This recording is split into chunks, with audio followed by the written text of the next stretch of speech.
नमस्कार विद्यार्थी मित्रों, आज आपणे धोरण 10 विज्ञान में विद्युत प्रवाह आ प्रकरण विषय वस्तु एना विषे समझवानुं छे। एमां आपणे जे समझवाना मुद्दा छे एक तो विद्युत भार,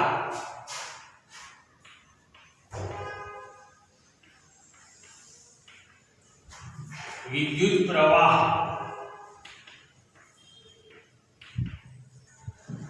અને ત્રીજો મુદ્દો છે વિદ્યુત પરિબળ। આ ત્રણ મુદ્દા આપણે આજે ભણીશું। તો વિદ્યુત ભાર શું છે, એના પ્રકાર કેટલા છે, તો આપણે પરમાણુનો આગળ વાત ઘણી વખત થઈ હશે કે પરમાણુની અંદર ત્રણ પ્રકારના આપણે કણો જોઈએ છીએ। એક તો એનું જે સેન્ટર છે, ન્યુક્લિયસ જેને કહેવાય, કેન્દ્ર છે, એમાં બે પ્રકારના કણો છે। એમાં એક પ્રકારનો કણ જે છે એ ધન વીજભાર ધરાવે છે, એમ આપણે કહીએ છીએ પ્લસ, અને આ જે પ્લસ કણોના વચ્ચેના ભાગમાં ક્યારેક ક્યારેક ન્યુટ્રલ કણો આવેલા છે, જેને આપણે ન્યુટ્રોન કહીએ છીએ। तो अंदर जे धन वीजभार कण छे ए प्रोटॉन छे, અને એની આજુબાજુ જે કક્ષાઓમાં ફરે છે ગોળાકાર એ આપણે ઇલેક્ટ્રોન જે ઋણ વીજભાર છે। અને ત્રીજા કણો છે એ તટસ્થ છે, જે વીજભાર ધરાવતા નથી। તો આપણે જાણીએ છીએ કે પ્રોટોન ધન વીજભાર ધરાવે છે અને ઇલેક્ટ્રોન ઋણ વીજભાર ધરાવે છે। તો વીજભારના બે પ્રકાર છે, ધન વીજભાર અને ઋણ વીજભાર। જુઓ, પ્રોટોન ધન વીજભાર નથી, પણ પ્રોટોનની અંદર ધન વીજભાર છે। વીજભાર વસ્તુ અલગ છે, વીજભારથી કોઈ કણ બનેલો છે જે પ્રોટોન છે, અને ઇલેક્ટ્રોન ઋણ વીજભાર છે। એટલે આપણે પ્રોટોનને P+ અને ઇલેક્ટ્રોનને I સંજ્ઞાથી દર્શાવીએ છીએ, ઇલેક્ટ્રોનને E-। પણ અહીં જે પ્લસ અને માઇનસની જે વાત હું કરું છું એ જેમ ગણિતમાં પ્લસ માઇનસ છે, માનો કે -5 છે ને +5 છે, એ રીતે નથી, મૂલ્યની દ્રષ્ટિએ નથી, પ્રકારની દ્રષ્ટિએ છે। આ જે ધન અને ઋણ છે એ મૂલ્યની દ્રષ્ટિએ નહીં, પ્રકારની દ્રષ્ટિએ, અર્થાત કે બંને એકબીજાથી વિરુદ્ધ પ્રકારના છે। વૈજ્ઞાનિકો વર્ષો પહેલા પ્રોટોનના વીજભારને ઋણ કયો હોય અને ઇલેક્ટ્રોનના વીજભારને ધન કયો હોય, કોઈ ફરક ન પડે, પરંપરાથી ચાલ્યું આવે તો ચાલ્યું આવે, પ્રકાર વિરુદ્ધના વિરુદ્ધ રહે। તો પ્રોટોન એ ધન વીજભાર અને ઋણ વીજભાર એવા બે પ્રકારના વીજભાર છે। એને આપણે વ્યવહારિક ઉદાહરણ પર થોડા જોઈએ। તમે ફૂંકાવાળા હોય અને કાચકો બરાબર ઉગડો ઘોડો ઘોડો ઘોડો, અને પછી તમે કાગળના નાના ટુકડાઓ, એકદમ નાના ટુકડાઓ નજીક લાવો, કાગળના ટુકડા આકર્ષાય છે, કારણ કે કાચકા ઉપર કંઈક બન્યું છે જે બીજાને આકર્ષે છે। એવી રીતે કાચનો સળિયો છે, તમે રેશમ સાથે ઘસો અને નજીક લાવો તો ધૂળના રજકણો હાથ ને બધું ચોંટી જશે। તો સળિયા ઉપર વીજભાર ઉત્પન્ન થયો છે એમ કહેવાય। તો વીજભારના બે પ્રકાર છે, ધન વીજભાર અને ઋણ વીજભાર। પ્રોટોન પર ધન વીજભાર હોય છે। અચ્છા, પ્રોટોન ઉપર કેટલો ધન વીજભાર હોય છે, ઇલેક્ટ્રોન ઉપર કેટલો ઋણ વીજભાર હોય છે? તો એક ઇલેક્ટ્રોન ઉપર -1.6 બંનેમાં સરખો જ હોય, 10⁻⁻⁹ કુલમ, અને પ્રોટોન ઉપર પણ એટલો જ હોય છે, 1.6 × 10⁻⁻⁹ પણ આ ધન ગણ્યો છે, આ ઋણ ગણ્યો।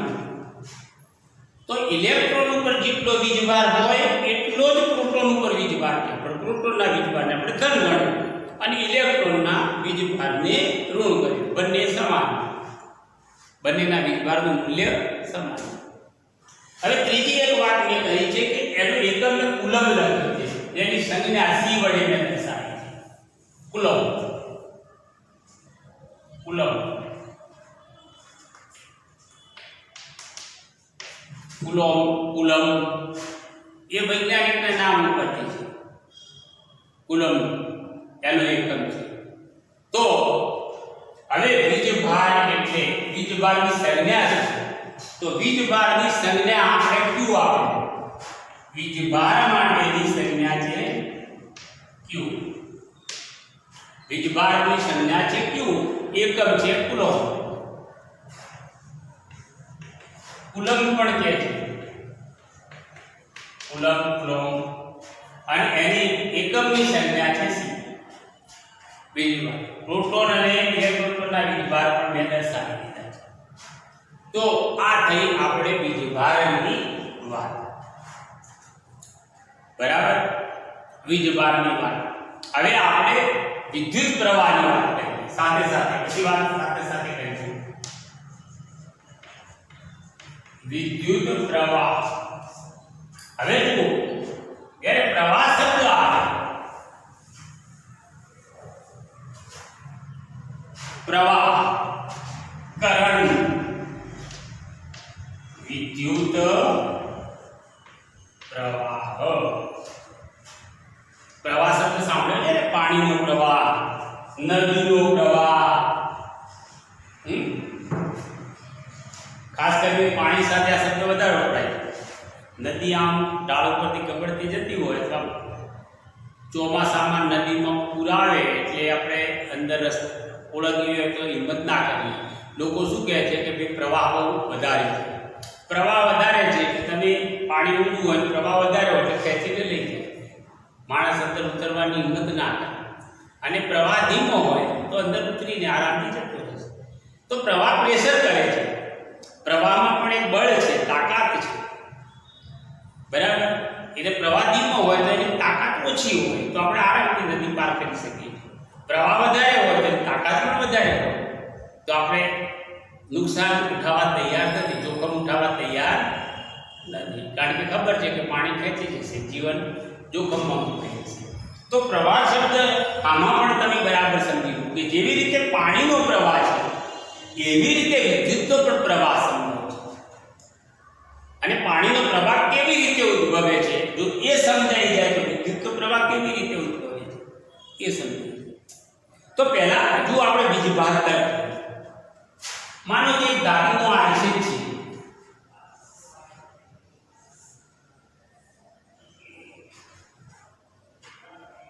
તાંબાનો આડછેદ વિચારીએ તો તાંબાના પરમાણુમાં તમને ખબર છે કે કેટલાક ધાતુના પરમાણુ એવા છે કે એની આજુબાજુમાં જે ઇલેક્ટ્રોનની કક્ષાઓ હોય છે એની છેલ્લી કક્ષામાં એક કે બે ઇલેક્ટ્રોન વધારે હોય, જેને આપણે મુક્ત ઇલેક્ટ્રોન કહીએ છીએ. મુક્ત ઇલેક્ટ્રોન અંદરની જે કક્ષાઓ છે એના ઇલેક્ટ્રોન મુક્ત નથી. એ ક્યાંય જવું હોય તો જઈ ન શકે. પણ આ જે બહારના ઇલેક્ટ્રોનને જો બહારથી થોડુંક પ્રેશર મળી જાય છે તો આરામથી થઈ શકે, પોતાની કક્ષાને છોડી અને એ એક પરમાણુમાંથી બીજા પરમાણુમાં જઈ શકે, બીજામાંથી ત્રીજામાં બિંદાસ કરે છે. તો આવા ધાતુના પરમાણુમાં મુક્ત ઇલેક્ટ્રોન હોય છે. અને એ તાંબાના પરમાણુમાં મુક્ત ઇલેક્ટ્રોનની જે ગતિ હોય છે એ ચારે દિશામાં અસ્તવ્યસ્ત હોય.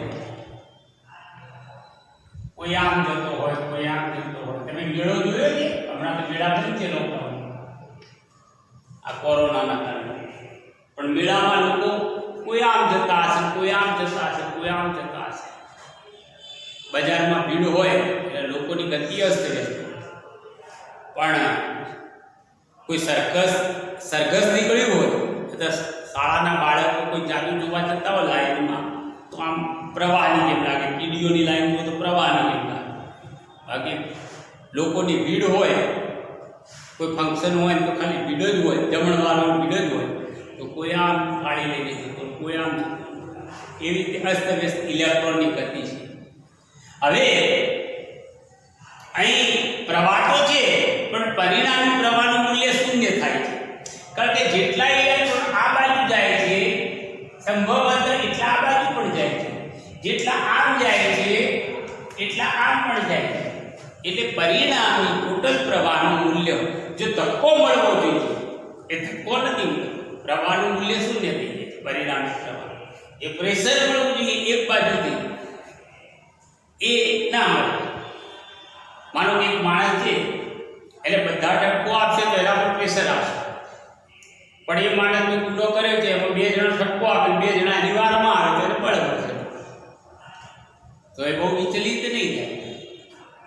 કારણ કે એક દિશામાંથી તમે પ્રેશર આપશો તો આને તમે કોઈ બહારથી થોડું પ્રેશર આપી આ બધા જે અસ્તવ્યસ્ત ગતિ કરતા ઇલેક્ટ્રોન છે એને એક દિશામાંથી કરવામાં આવે તો ઇલેક્ટ્રોનનો પણ પ્રવાહ મળે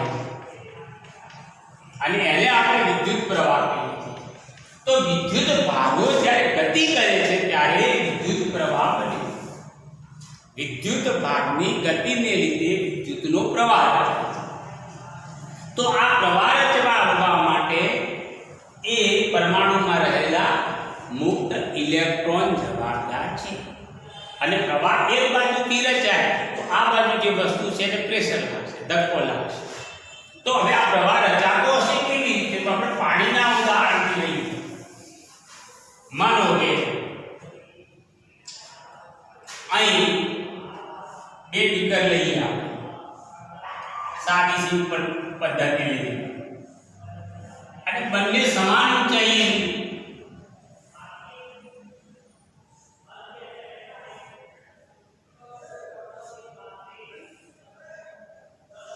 હવે એક નળી સાથે જોડી દઈએ નીચેના ભાગેથી.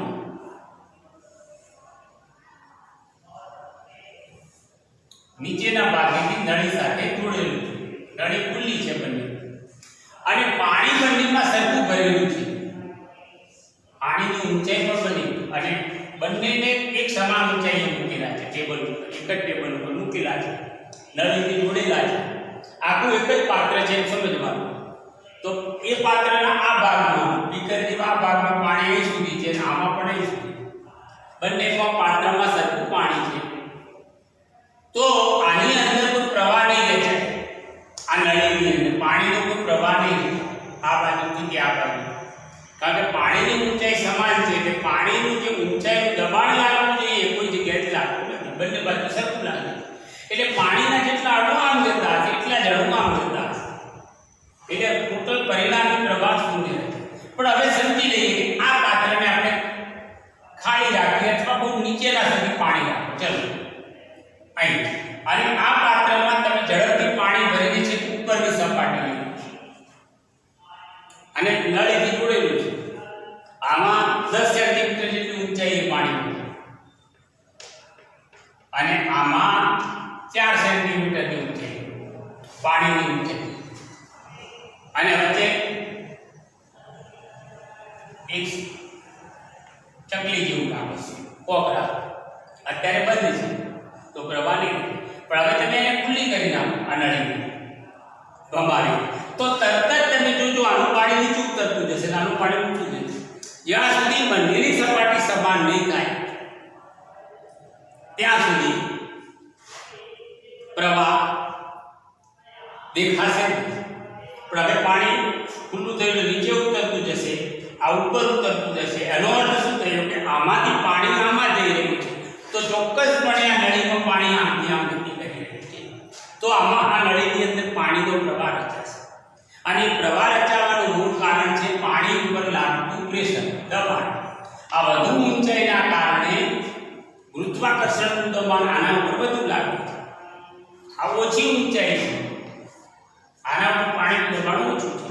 તો વધુ દબાણ અહીં ઓછું દબાણ, વધુ દબાણ તરફથી પાણી ઓછા દબાણ તરફ ગતિ કરે છે. તમે બીજી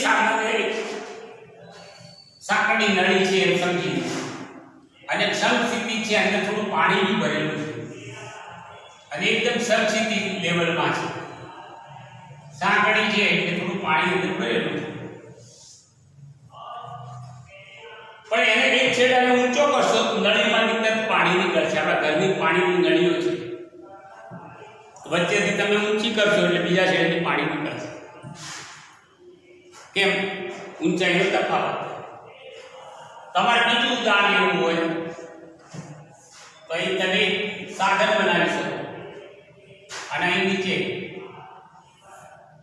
એટલે નહીં જોડ્યું. હવે તમે આમ પાણી રેડશો એટલે તરત જ પાણી નીચે આવશે, તો આમાં પાણીનો પ્રવાહ રચાય છે અને આ પાત્ર બરાબર છે. કેમ આવું છે?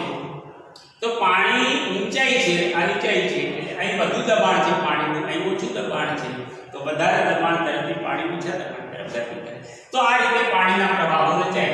એવી જ રીતે વિદ્યુત પ્રવાહો પણ એના વધુ દબાણ તરફથી ઓછા દબાણ તરફ ગતિ કરે છે. હવે વિદ્યુત પ્રવાહ, વિદ્યુત ભાર, હવે વિદ્યુત ભારનો એકમ છે કુલમ્બ, જેની સંજ્ઞા છે c. વિદ્યુત પ્રવાહનો એકમ છે આંગળે એમ્પિયરની યાદમાં એમ્પિયર. વિદ્યુત ભાર માટે આપણે q સંજ્ઞા છે, વિદ્યુત પ્રવાહ માટે I સંજ્ઞા છે, તેના એકમ માટે કુલમ્બ છે જેની c સંજ્ઞા છે, વિદ્યુત પ્રવાહનો એકમ છે એમ્પિયર જેની a સંજ્ઞા છે. આ બંને એકબીજા સાથે કનેક્ટેડ છે, સંકળાયેલા છે. અર્થાત કે વિદ્યુત ભાર વગર વિદ્યુત પ્રવાહ સંભવ નથી. કારણ કે વિદ્યુત પ્રવાહ છે શું? વાસ્તવમાં વિદ્યુત ભારનો પ્રવાહ છે, વિદ્યુત ભારનો જ પ્રવાહ છે. આ વાસ્તવિક વસ્તુ છે, આ કાલ્પનિક વસ્તુ. વિદ્યુત પ્રવાહમાં પણ વિદ્યુત ભાર છે, પણ પ્રવાહ ગતિ કરે, વિદ્યુત ભાર ગતિ કરે છે એટલે પ્રવાહ રચાય છે, એક દિશામાં ગતિ કરે છે. તો એ બંને વચ્ચે સાંકળતું એક સૂત્ર છે I બરાબર Q/T. આના ઉપરથી આપણે ઘણું શીખવાનું છે. એક તો વિદ્યુત પ્રવાહની વ્યાખ્યા,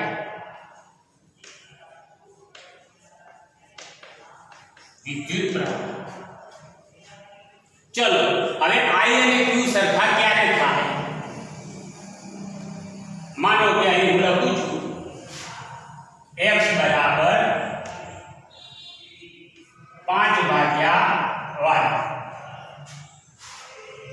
હવે x બરાબર 5 નું મૂલ્ય ક્યારે આવે? y નું મૂલ્ય જ્યારે 1 હોય છે તેમાં ત્યારે. સમજાયું? y નું મૂલ્ય 1 હોય ત્યારે. ઉપરનું આનું મૂલ્ય ઉપર જેટલું ક્યારે થાય? આ બંને મૂલ્ય સરખા ક્યારે થાય? છેદમાં 1 હોય ત્યારે. તો I બરાબર જ્યારે t બરાબર 1 થાય, t = 1 થાય, છેદમાં 1 હોય ત્યારે I બરાબર q થાય.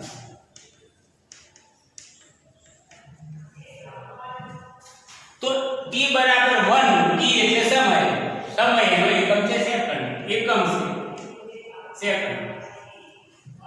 તો t ને આપણે 1 એકમ જેટલું મૂલ્ય આપીએ ત્યારે I અને q સરખા. તો એકમ સમયમાં જો 1 એકમ જેટલું મૂલ્ય આપીએ છીએ એકમ સમયમાં પરિપથમાંથી પસાર થતા વિદ્યુત ભારના ચોખ્ખા જથ્થાને વિદ્યુત પ્રવાહ કહેવાય. ખબર પડી? અથવા q અને t ના પસાર થતા t જેટલા સમયમાં q જેટલો વિદ્યુત ભાર પસાર થાય તો I જેટલો વિદ્યુત પ્રવાહ મળે છે એમ કહેવાય.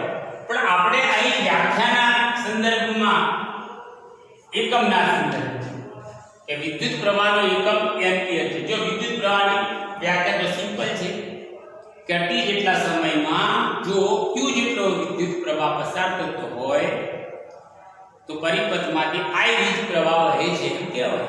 પણ અહીં આપણે જ્યારે વિદ્યુત પ્રવાહના એકમો વિશે લઈએ, 1 કુલમ્બ વિદ્યુત પ્રવાહમાં કેટલો વિદ્યુત ભાર હોય, તો અહીં એકમો વિશે લઈએ તો વિદ્યુત પ્રવાહનો એકમ આપણે એમ્પિયર છે. તો 1 એમ્પિયરની વ્યાખ્યા આપણે લખવી છે. માનો 1 એમ્પિયરની વ્યાખ્યા લખવી છે. તો આપણે જોયું કે જ્યારે t બરાબર 1 હોય ત્યારે I અને q સરખા. તો એકમ સમયમાં t નું મૂલ્ય 1 એકમ આપવામાં આવે, t નું મૂલ્ય એકમ કરવામાં આવે, તો એકમ સમયમાં t નું મૂલ્ય 1 એકમ થઈ ગયું. આવું લખ્યું એટલે અહીં એકમ સમયમાં તમે 1 સેકન્ડમાં 1 સેકન્ડ શબ્દ લઈ લેશો 1 સેકન્ડમાં એકમ સમય અહીં જુઓ જ્યારે એમ્પિયરમાં લખવું ત્યારે સેકન્ડમાં 1 સેકન્ડમાં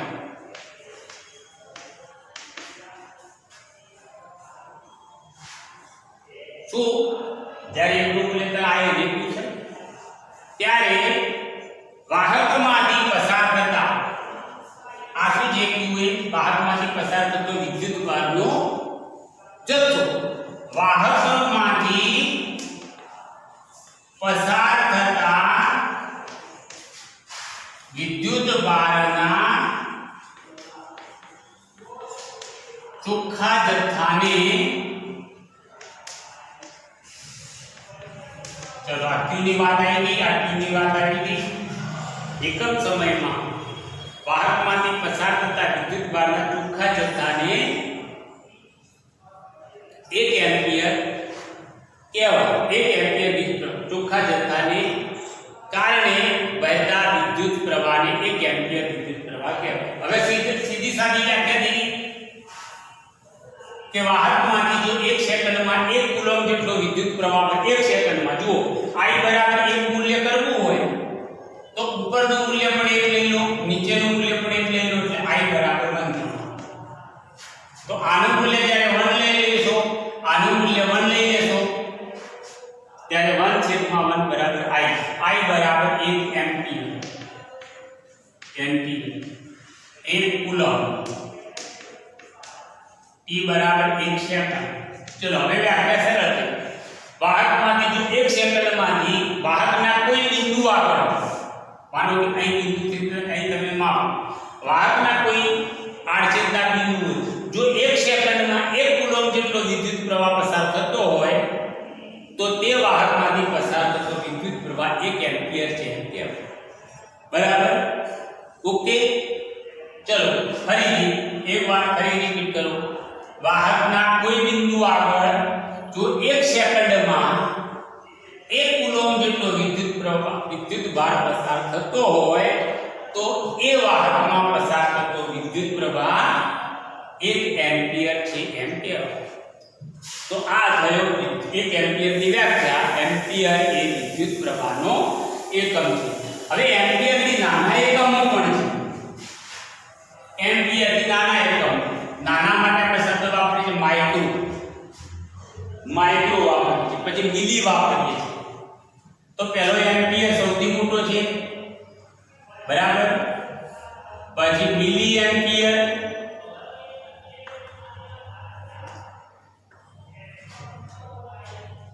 એમ્પિયર માટે સંજ્ઞા છે નાનો m અને મોટો e મિલી me પછી માઇક્રો એમ્પિયર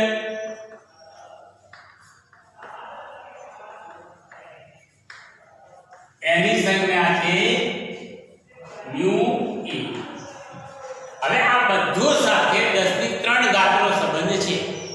ચલો પહેલા એમ્પિયર અને મિલી એમ્પિયર બંને વચ્ચેનો સંબંધ પ્રસ્થાપિત કરીએ। ચલો એમ્પિયર અને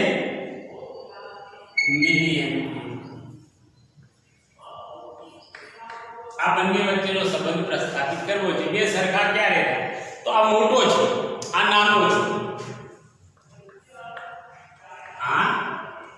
મોટો છે આ નાનો છે આ નાનો એકમ છે અને મેં કીધું છે કે ત્રણેય વચ્ચે ક્રમિક રીતે 10⁻³ ઘાતનો સંબંધ હોય એટલે કે 1000 નો સંબંધ હોય બરાબર। હવે મારે બેને સરખા કરવા તો આ જો નાનો છે એમાં કંઈક પ્લસ ઉમેર્યું એટલે 10⁻³ તોય ચાલે। નાના સાથે મારે જો ઘાત મૂકવી હોય તો વત્તા મૂકવી પડે કારણ કે નાનાની અંદર થોડું ઉમેર્યું એટલે મોટા જેટલો થઈ ગયો 10⁻³ વડે ગુણી નાખો +3 અથવા બીજી એક રસ્તો છે તો તમને ખબર પડી ગઈ 1 એમ્પિયર એટલે 10⁻³ મિલી એમ્પિયર આ ખબર પડી। ચલો હવે માનો તો અહીં નથી મૂકવું અને મારે મોટો કરવો છે એ બીજો રસ્તો છે મારે અહીં મૂકવું છે તો આ મોટો છે આ નાનો છે આ મોટાને થોડો નાનો કરવા માટે -3 તોય ચાલે 1 મિલી એમ્પિયર બરાબર 10⁻³ -3 ઘાત એમ્પિયર 1 મિલી એમ્પિયર બરાબર 10 - 3 ઘાત એમ્પિયર। જ્યારે નાના મોટાનો સંબંધ વચ્ચે બરાબર હોય ત્યારે આ યાદ રાખવાનું કે મોટા સાથે જો ઘાત હોય તો માઈનસ હોય, નાના સાથે હોય તો પ્લસ હોય। નાનાને થોડો પ્લસ કરવો પડે મોટા જેટલો કરવા માટે, અને મોટાને નાના જેટલો કરવો હોય તો થોડો માઈનસ કરવો હરખો કરવો। આ સીધી સાદી વાત બરાબર। તો આ બેનો સંબંધ થયો। એવી રીતે આ બંને વચ્ચેનો 3 ઘાતનો સંબંધ છે, અહીંથી અહીં સુધીનો 6 ઘાતનો સંબંધ છે। ચલો અહીં માઇક્રો એમ્પિયરની વાત કરું